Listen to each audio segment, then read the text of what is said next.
بسم اللہ الرحمن الرحیم۔ ناظرین کرام، نماز فجر کی 2 سنتوں کے بعد قرآن کریم کے ایک خاص سورت کی تلاوت کریں تو زمین سے آسمان تک نور ہی نور برسے گا اور قدرت کے خزانے آپ پر مہربان ہو جائیں گے۔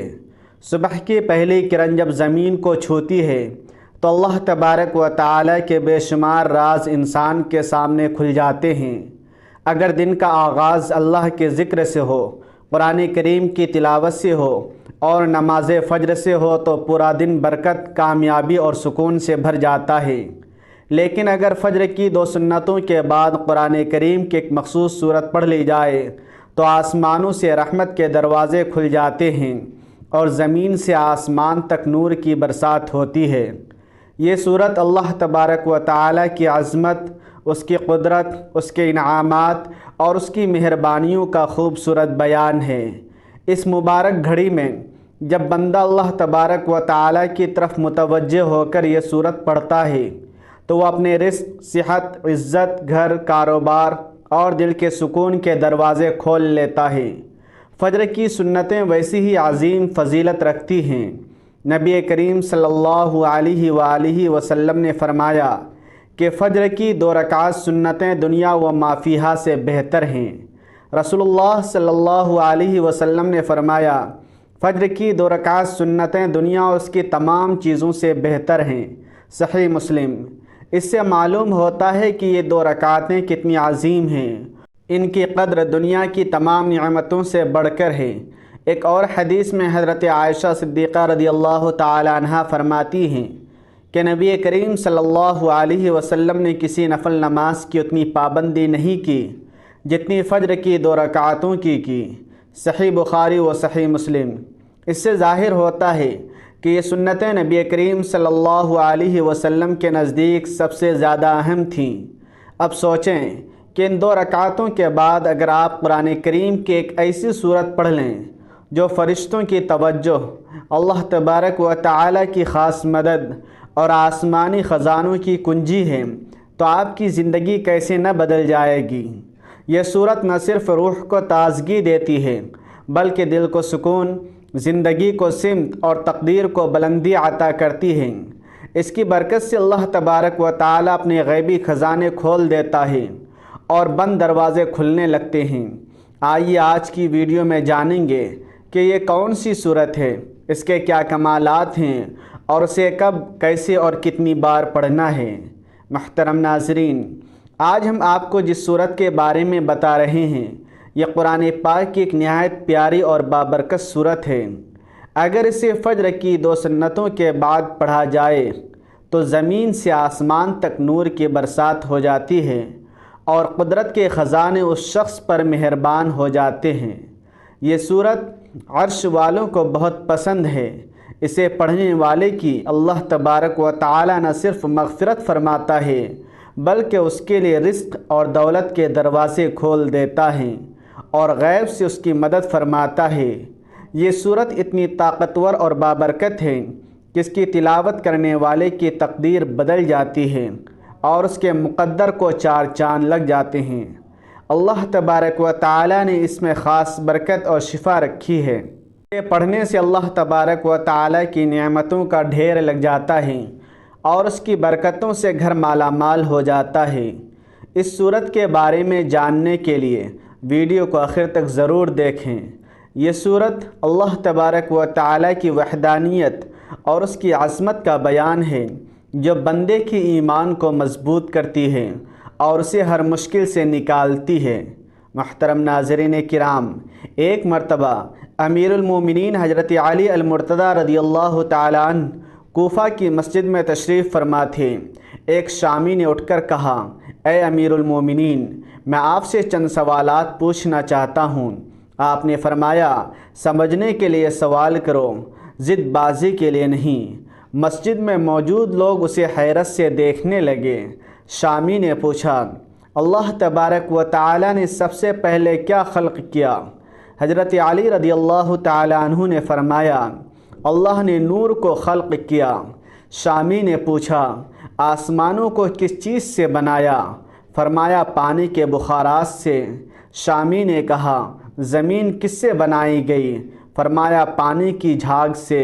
شامی نے پوچھا پہاڑ کس سے بنائے گئے؟ فرمایا پانی کی موجوں سے۔ شامی نے کہا مکہ کو ام القریٰ کیوں کہا جاتا ہے؟ فرمایا کیونکہ زمین اس کے نیچے سے بچھائی گئی۔ شامی نے پوچھا آسمانی دنیا کس سے بنائی گئی؟ فرمایا رکی ہوئی فوج سے۔ شامی نے کہا سورج اور چاند کا طول و عرض کیا ہے؟ فرمایا 900 فرسخ ضرب 9 فرسخ۔ شامی نے پوچھا ستاروں کا طول و عرض کیا ہے؟ فرمایا 12 فرسخ ضرب۔ شامی نے کہا 7 آسمانوں کے رنگ اور ان کے نام بتائیں۔ فرمایا آسمان دنیا کا نام رفیع ہے اور وہ پانی اور دھوئیں سے بنا، اس کا رنگ پانی جیسا ہے۔ آسمان دوم کا نام فیزوم ہے، اس کا رنگ تانبے جیسا ہے۔ آسمان سوم کا نام معدون ہے، اس کا رنگ ملتا جلتا ہے۔ آسمان چہارم کا نام ارفلون ہے، اس کی رنگت چاندی جیسی ہے۔ آسمان پنجم کا نام خون ہے، اس کی رنگت سونے جیسی ہے۔ آسمان ششم کا نام عروس ہے، وہ سبز یاقوت کا ہے۔ آسمان ہفتم کا نام اجماع ہے، وہ سفید موتی کا ہے۔ شامی نے پوچھا بیل ہمیشہ سر جھکائے کیوں رہتا ہے اور آسمان کی طرف نہیں دیکھتا؟ فرمایا جب سے بنی اسرائیل نے بیل کی پوجا کی اس دن سے وہ شرم کی وجہ سے آسمان کی طرف نہیں دیکھتا۔ شامی نے پوچھا وہ نبی کون تھے جنہوں نے بیک وقت 2 بہنوں سے نکاح کیا؟ فرمایا حضرت یعقوب بن اسحاق علیہ السلام نے حبار اور راحیل سے بیک وقت نکاح کیا، پھر اللہ تبارک و تعالی نے اسے حرام کر دیا۔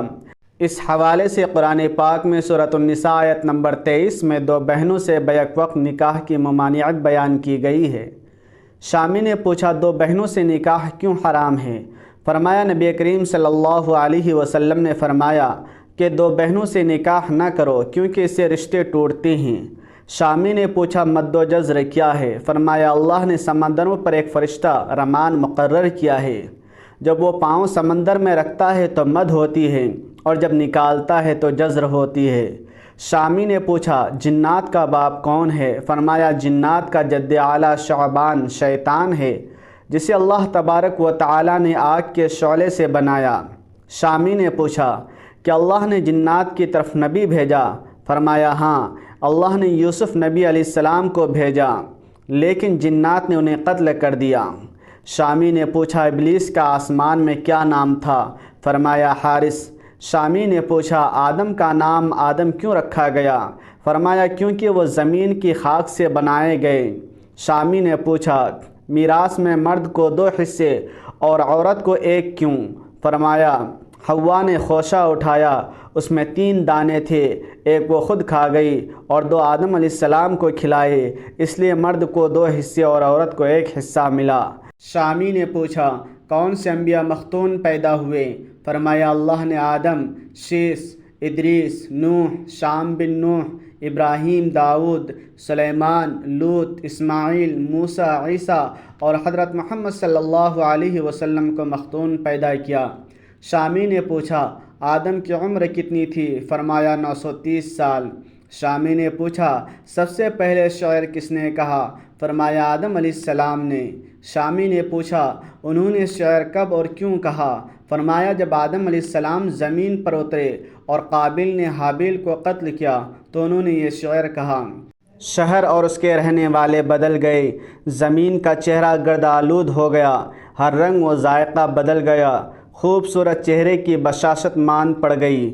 میں اپنی لمبی زندگی کو غم کا باعث سمجھتا ہوں، کیا موت سے مجھے چین ملے گا؟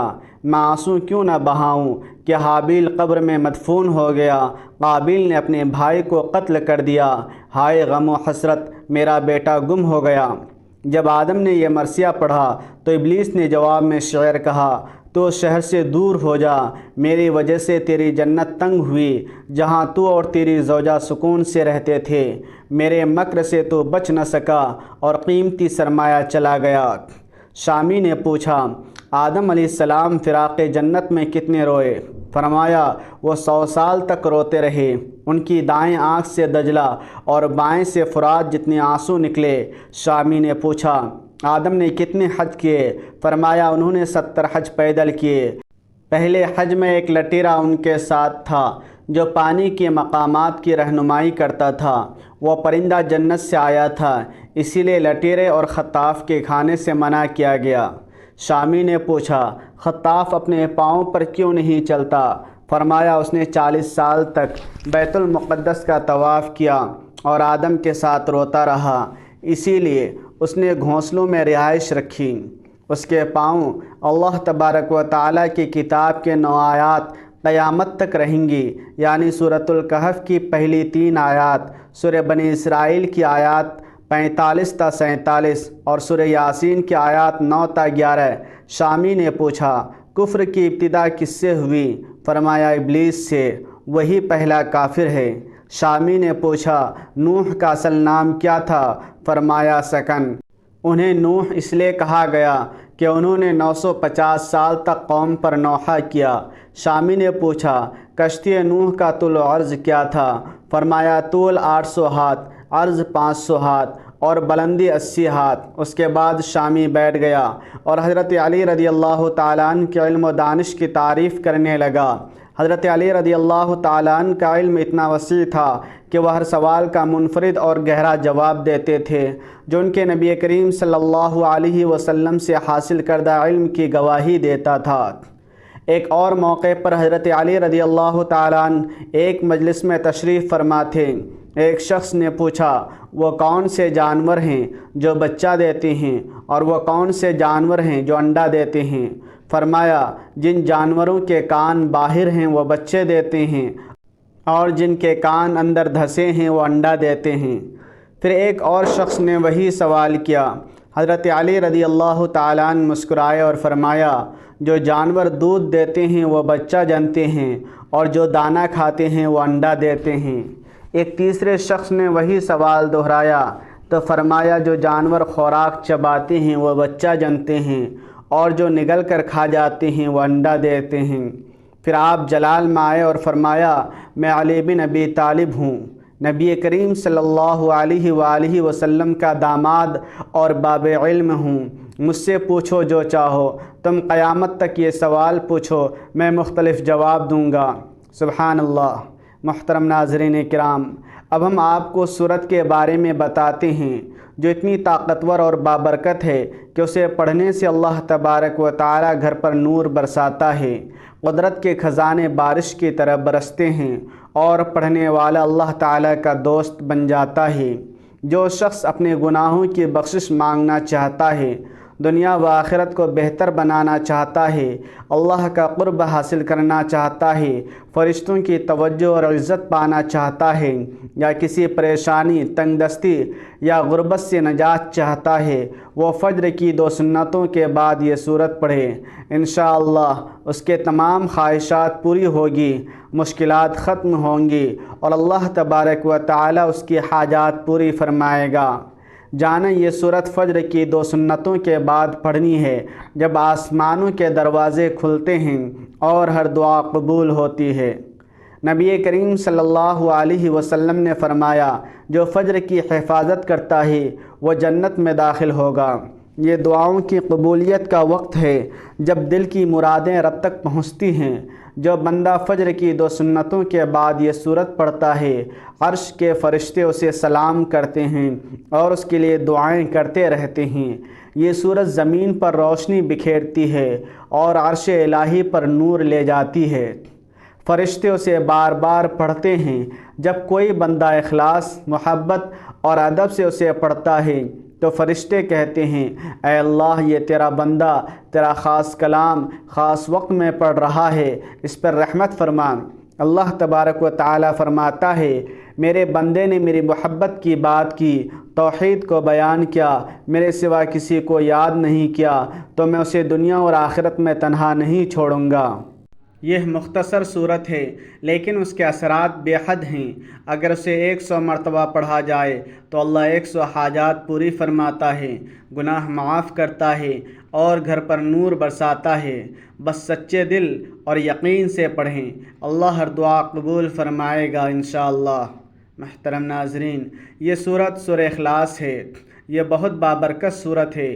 حضرت ابو ایوب انصاری رضی اللہ تعالیٰ عنہ فرماتے ہیں، کیا تم میں سے کوئی ہر رات قرآن کا تہائی حصہ پڑھ سکتا ہے؟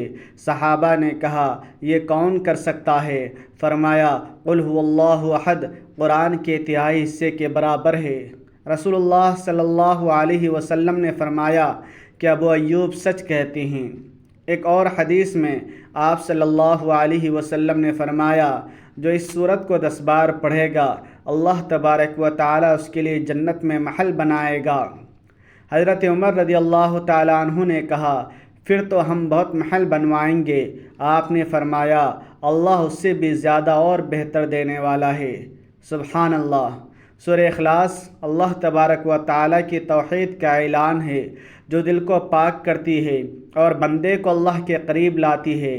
اب ہم اس عمل کی طرف آتے ہیں۔ سب سے پہلے باوضو ہو کر فجر کی 2 سنتیں ادا کریں۔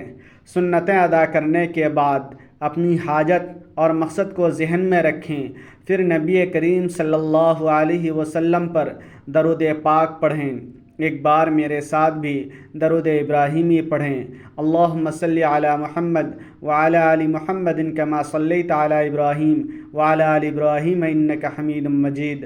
اللہم بارک علی محمد وعلی آل محمد کما بارکت علی ابراہیم وعلی آل ابراہیم انک حمید مجید۔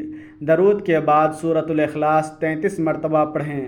بسم اللہ الرحمن الرحیم قل هو اللہ احد اللہ الصمد لم یلد ولم یولد ولم یکن لہ کفوا احد۔ اس کے بعد اللہ کے بابرکت نام یا اللہ یا غنی یا نور کو ملا کر 33 بار پڑھیں۔ تسبیح انگلیوں پر گنتے ہوئے پڑھیں، پھر اتنا ہی درود پاک پڑھیں جتنا شروع میں پڑھا تھا۔ اس کے بعد فجر کے 2 فرض ادا کریں۔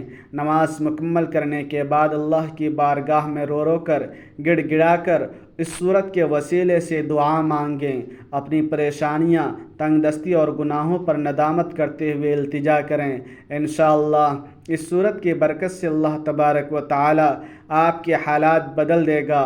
گھر پر خزانوں کی بارش ہوگی، زمین سے آسمان تک نور برسے گا، رزق میں بے تحاشا اضافہ ہوگا، غربت اور بیماریاں ختم ہوں گی، کیونکہ اللہ تعالیٰ نے اس صورت میں خاص شفا رکھی ہے۔ اللہ ہمیں نیکی کی بات سننے، سمجھنے اور عمل کرنے کی توفیق عطا فرمائے۔ ہمارا سنانا اور آپ کا سننا اپنی بارگاہ میں قبول فرمائے۔ آمین یا رب العالمین۔ ناظرین، اللہ تبارک و تعالیٰ کی 99 ناموں میں سے ایک نام کمنٹس میں ضرور ٹائپ کریں۔ اللہ ہم سب کا حامی و ناصر ہو۔ آمین۔ جزاکم اللہ خیرا۔ السلام علیکم ورحمۃ اللہ وبرکاتہ۔